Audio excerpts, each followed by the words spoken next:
Hey mi gente, ¿qué tal? Te saluda Dante de GraficoWebs.com. El día de hoy vamos a ver en este caso cómo podemos convertir nuestras imágenes en cualquier tipo de formato, ya sea que tú tengas un JPG, PNG, GIF, WebP y tú también quieras convertirlo eso a otro formato el que tú gustes. Entonces vas a ver aquí cómo lo hacemos. Sí, para eso nos vamos a irnos a esta página de aquí que es convert.io/s/image-converter.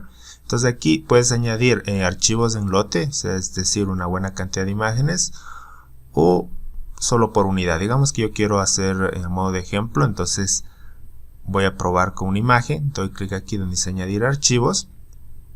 Aquí escojo, digamos, aquel archivo que yo quiero convertir.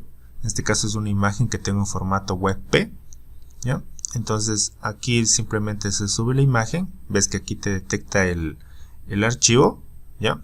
Y acá tú vas a poder en este caso elegir hacia qué formato quieres convertir. Entonces mira, te sale JPG, PNG, PSD, TIFF, WebP, PMP, GIF, y aquí hay otros formatos incluso que no son muy conocidos, pero como ves aquí están las opciones disponibles, ¿no? Entonces tú puedes elegir cualquiera de estos formatos, o incluso si tú quieres esa imagen puedes convertirlo a un documento como tipo PDF, ¿ya?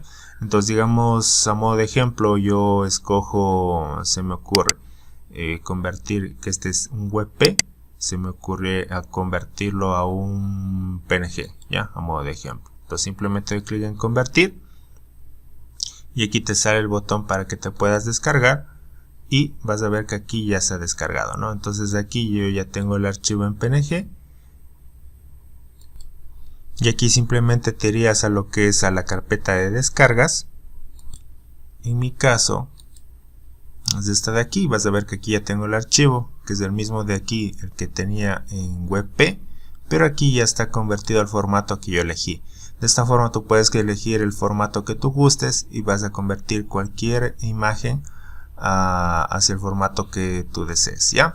Bueno, sin más, desde GraficoWebs.com será hasta un siguiente video. Éxitos, bye bye.